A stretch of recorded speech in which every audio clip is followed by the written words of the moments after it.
Suzuki की नई गाड़ी सुजुकी एवरी लॉन्च हो चुकी है जी। 27,49,000 इसकी प्राइस है। सुजुकी बोलान आपको अब जो ब्रांड न्यू है रोड पे कहीं नज़र नहीं आएगी, वो बंद कर दी गई है। तो सुजुकी एवरी जो है इसका जो इंटीरियर और एक्सटीरियर है बोलान की निस्बत बहुत ही अच्छा है। आज की वीडियो में हम देखेंगे कि सुजुकी एवरी अगर आप इंस्टॉलमेंट्स पे लेना चाहते हैं, बैंक से लीज पे लेना चाहते हैं, तो बैंक ऑफ पंजाब आपको दे रहा है। उनकी स्कीम है कितने में आपको पड़ेगी, कितनी किस्त होगी मंथली, कितने पैसे आपको फालतू देने पड़ेंगे बैंक को, यही सारी चीज़ें डिस्कस करेंगे। मेरा नाम है डॉक्टर ताहिर, चैनल है आपके लिए आल पी के मनी। अब पहले जनाब हम सुजुकी एवरी के फीचर्स और स्पेक्स यहाँ पे मैं आपको बता देता हूँ। 27.5 लाख से 28 लाख की ये गाड़ी है। दो इसके वेरिएंट हैं, मैनुअल है, पेट्रोल पे है, 658 सीसी है। दो इसके वेरिएंट हैं, एक सुजुकी एवरी VX और दूसरा सुजुकी एवरी VXR। दोनों की कीमत में 50,000 का फ़र्क है। बाकी स्पेक्स में कोई बहुत ज़्यादा फ़र्क नहीं है। पावर विंडोज़ हैं VXR के अंदर और VX के अंदर नहीं है। इकोनॉमिकल है, कम्पैक्ट एक्सटीरियर है और इंटीरियर इसका स्पेशियस है, काफ़ी उसके अंदर जगह मौजूद है। 5 स्पीड मैनुअल इसका गियर बॉक्स है और कंपनी के मुताबिक 24 किलोमीटर 1 लीटर के अंदर करती है। 37 लीटर का इसका फ्यूल टैंक है। मैक्सिमम स्पीड इसकी 140 किलोमीटर पर आवर तक है। ग्राउंड क्लियरेंस 150 मिलीमीटर है। टायर साइज इसका 145/80 R12 है। अब जनाब बैंक ऑफ पंजाब आपको ये गाड़ी दे रहा है लीज पे, कारगर उनकी ये स्कीम है। तो इसके लिए आपको क्या क्या रिक्वायरमेंट्स हैं, क्या क्या कुछ चाहिए आपको, वो भी मैं आपको बता देता हूँ। अब यहाँ पे आप देख सकते हैं कि BOP कारगर ये बैंक ऑफ पंजाब कारगर स्कीम है। तनख्वाह गुजार अफराद हैं, अगर आप ख़ुद मुलाजिम हैं या कारोबारी अफराद हैं या आप ख़ुद मुलाजिम पेशा अफराद हैं तो आप ये गाड़ी लीज़ यहाँ से करवा सकते हैं। और कौन कौन सी गाड़ियाँ आप लीज़ करवा सकते हैं, आप इसके तहत गैर रजिस्टर्ड जो मुकामी है और बैनुल-अक़वामी तैयार करदा असम्बल्ड गाड़ियों के लिए एप्लीकेशन यहाँ पे दे सकते हैं। और लीज़ की कुल मुद्दत जो है 1 साल से लेके 5 साल तक यहाँ पे फराहम की गई है। और लीज़ की सहूलत हासिल करने के लिए आपकी अहलियत क्या क्या होनी चाहिए, शराइत कौन सी हैं। इसमें जो तनख्वाह वाला तबका है और जो ज़ाती कारोबार वाले लोग हैं, दोनों के लिए अलग अलग शराइत हैं। उम्र जो है वो 21 से लेके 60 बरस तक होनी चाहिए अगर आप तनख्वाह वाले हैं, या अगर आपका ज़ाती कारोबार है 21 से लेके 65 बरस तक होनी चाहिए। मुलाजमत का तजर्बा अगर आप तनख्वाह वाले हैं तो कम से कम 1 साल, और अगर कॉन्ट्रैक्ट पे जॉब करते हैं तो कम से कम 2 साल, या अगर आपका ज़ाती कारोबार है तो कम से कम 1 साल से आपका कारोबार में मौजूद होना ज़रूरी है। फिर तनख्वाह का जो अकाउंट है वो बैंक ऑफ पंजाब में होना चाहिए या नहीं। अगर आप तनख्वाह गुजार हैं तो आपका अकाउंट बैंक ऑफ पंजाब या किसी और बैंक में होना ज़रूरी है। आमदन आपकी कितनी होनी चाहिए, मुस्तकिल मुलाजिम अगर आप कहीं पे हैं तो 30,000 माहाना, और अगर कॉन्ट्रैक्ट पे हैं तो 40,000 माहाना होनी चाहिए। अगर ज़ाती कारोबार है तो 50,000 माहाना आपकी इनकम होनी चाहिए। अब यहाँ पे दस्तावेज़ कौन कौन से डॉक्यूमेंट आप फराहम करेंगे बैंक ऑफ पंजाब को। जो तनख्वाह गुजार तबका है वो शनाख्ती कार्ड की कॉपी, ताज़ा तरीन रसीद तनख्वाह की, मुलाजमत का सर्टिफिकेट, गुज़श्ता 6 माह की बैंक स्टेटमेंट, 1 अदद तस्वीर और 2 जामन के शनाख्ती कार्ड की कॉपी आपने देनी है।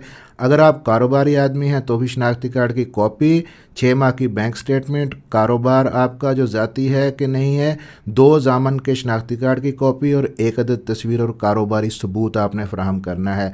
अगर आप मुलाजम हैं कहीं पे तो आलमोस्ट सेम ही है ये सारी चीज़ें, सिर्फ आपने पेशा वराना डिग्री की कॉपी साथ में मुहैया करनी है बैंक को।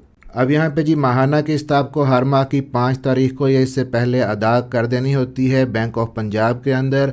अगर आप किस्त लेट करते हैं तो आपको जुर्माना कितना पड़ेगा, 1 रुपया 1,000 के पीछे आपको जुर्माना अदा करना होगा। अब हम आ जाते हैं जी असल चीज़ की तरफ कि अगर आप बैंक ऑफ पंजाब से ये गाड़ी लेते हैं सुजुकी एवरी जिसकी प्राइस है 27,49,000, तो बैंक से जब आप लेंगे बैंक ऑफ पंजाब से तो आपको कितने की पड़ेगी, कितनी किस्त आपको माहाना देनी पड़ेगी और कितने पैसे आप बैंक को फालतू पे करेंगे। तो उसके लिए हम आ जाते हैं इसके कैलकुलेटर पे। यहाँ आप देखें जी हमने स्टेटस जो है वो फाइलर रखा है। अगर आप यहाँ पे नॉन फाइलर रखेंगे तो तकरीबन 80-90 हज़ार आपको फालतू भरना पड़ेगा। उसके बाद जो व्हीकल की प्राइस है हमने 27,49,000 यहाँ पे रखी है। और 25% यहाँ पे सिक्योरिटी डिपॉजिट हमने रखा है जो तकरीबन 6,87,000 बनता है।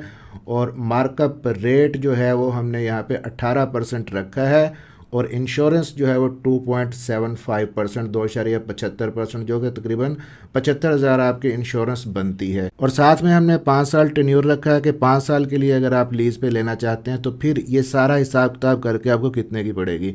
तो इसमें आप देख सकते हैं जी कि अब आपको डाउन पेमेंट कितनी अदा करनी पड़ेगी। तो 6,87,000 और साथ में 75,000 इंश्योरेंस बनेगी, 4,000 प्रोसेस के चार्जेस हैं, 1,60,000 गाड़ी की रजिस्ट्रेशन फ़ीस है। तो टोटल जो डाउन पेमेंट है वो आपकी 9,26,000 रुपये बनेगी।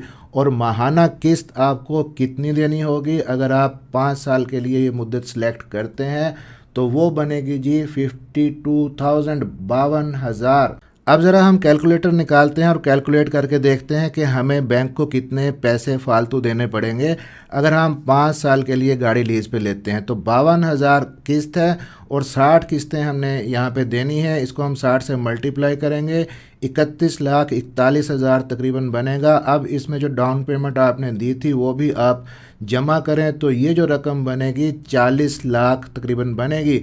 अब इसमें से गाड़ी की जो ओरिजिनल प्राइस है 27,49,000 आप निकालें तो हिसाब सामने आ जाएगा कि तकरीबन 13 लाख रुपए आपको एक्स्ट्रा पे करने पड़ रहे हैं बैंक को अगर आप 5 साल के लिए लीज़ पे लेते हैं। हाँ, आप इन पैसों को कम कर सकते हैं अगर आप लीज़ की मुद्दत कम कर लें। 5 साल की जगह अगर हम यहाँ पे 60 मंथ्स की जगह 24 मंथ लिखते हैं, 24 महीने लिख देते हैं। तो अब यहाँ पे जी आपकी जो किस्त है माहाना बनेगी 1,02,900 कुछ। अब इसका हम हिसाब लगा के देख लेते हैं कि 1,02,000 को हम 24 से ज़रब देंगे क्योंकि हमने 24 किस्तें पे करनी है। तो ये बनेंगे जी 24,69,000 और इसके अंदर आप डाउन पेमेंट 9,26,000 जमा करें तो ये जो प्राइस बनेगी 33,95,000 बनेगा। गाड़ी की ओरिजिनल प्राइस 27,49,000, इसमें से आप माइनस करें तो 6,46,000, 6.5 लाख रुपए आपको एक्स्ट्रा पे करने होंगे अगर आप मुद्दत घटा देते हैं लीज़ की, 5 साल से 2 साल पे ले आते हैं। 5 साल के लिए लीज़ करवाई थी तो 13 लाख रुपए आपको एक्स्ट्रा पड़ रहे थे, अब 6.5 लाख एक्स्ट्रा पड़ रहे हैं। अगर आप 1 साल की मुद्दत में गाड़ी क्लियर कर लेते हैं तो आपको तकरीबन 2-2.5 लाख रुपए एक्स्ट्रा यहाँ पे पड़ेगा। और मज़ीद अगर आप अपनी किस्त यहाँ पे कम करना चाहते हैं तो आपको इस बैंक ऑफ पंजाब के अंदर अगर किसी ने, आपके किसी दोस्त ने, रिलेटिव ने अपने कुछ सेविंग अकाउंट यहाँ पे रखे हुए तो वो एज ए गारंटेड अगर शामिल हों आपके डॉक्यूमेंट्स के अंदर तो आपकी किस्त और भी कम हो सकती है। आइंदा आने वाली वीडियो में हम देखेंगे कि बैंक ऑफ पंजाब के अलावा और कौन सा बैंक है जो गाड़ी आपको इससे भी ज़्यादा सस्ती और आसान किस्तों के ऊपर फराहम कर रहा है। मिलते हैं अगली किसी वीडियो में, अपना ख्याल रखिएगा और दुआओं में याद रखिएगा।